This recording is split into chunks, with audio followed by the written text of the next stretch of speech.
everybody, Adam from LS2 Helmets. I want to show you how to remove the sun shield on your LS2 Challenger helmet. First thing you want to do, open up that shield all the way to the top. From there, go ahead and slide that shield into the down position. And once you've got in that down position, we're just going to grab the edge here and actually kind of pull down and out like so. And that shield will pull out of that carrier that's on the inside of the helmet. Now we're going to go ahead and do the same thing on the other side. Grab the base of that shield, kind of pull down and out like so. And now we've removed that sun shield. We can go ahead and wash that, clean it, replace it, whatever we need to do. Now to reinstall this, we're just going to reverse the process. I like to start on the right-hand side. This carrier is passive, so it kind of free floats.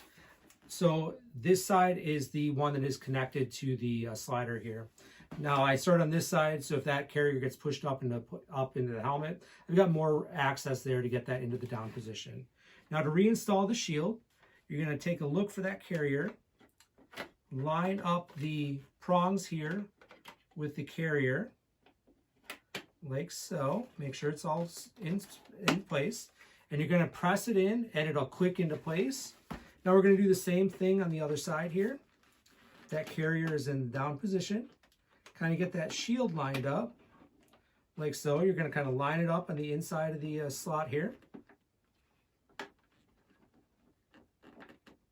And I don't quite have it lined up. So let's pull that back out and take a gander and see if we can get it to go into the right position. All right, let's try that. And it locked into place. Now that I've got that reinstalled, I simply open and close that several times just to make sure nothing's binding or scratching against the front of the helmet here. Everything looks like it's in good shape. We're ready to go.